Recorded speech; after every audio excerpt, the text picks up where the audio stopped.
కూటమి నేను ఒక్కనే పొలిటీషియన్ వాళ్ళ ఇంటికి వెళ్ళలేదా వాళ్ళ వెనకాల వెళ్ళలేదా నేను అనాథలం కాదా మరి ఏంటిది వాడికి మా ఇల్లు పగలబెట్టినప్పుడు 30 యాక్ట్ లేదా? జగన్మోహన్ రెడ్డి ఊళ్ళోకి వస్తే 30 యాక్ట్ ఉంటుంది, మేము బయటకు వెళ్తే 30 యాక్ట్ ఉంటుంది. నా ఇల్లు పగలగొడితే 30 యాక్ట్ ఉండదు అంటే మిమ్మల్ని అడుగుతా అనుకోమండి. పోలీస్ డిపార్ట్మెంట్ అడుగుతున్నా. దగ్గరుండి 100 మంది పోలీసులు దగ్గరుండి నా ఇల్లు పగలగొచ్చారు. ఆ రోజు 30 యాక్ట్ ఏమైంది? ఆ రోజు రూల్స్ ఏమైనాయి?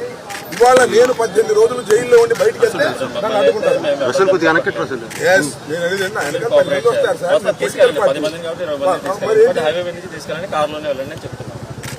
కారులో మీరు ఏవో చేస్తే కారులో వెళ్తా, లేకపోతే ఇక్కడ నుంచి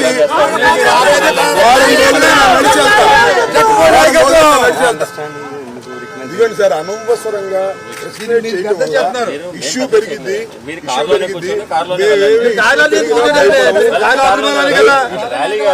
లేదు మీరు వెళ్ళండి, కార్లోనే వెళ్ళండి. 100 కార్లు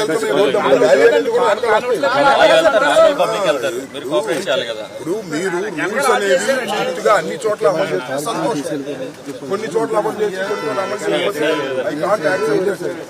ప్రజాస్వామ్యంలో ఉన్నాం, మేమేమి అనామకులం కాదు కదా. మన దాకా పరిపాలన చేసిన వాళ్ళం మేము కూడా.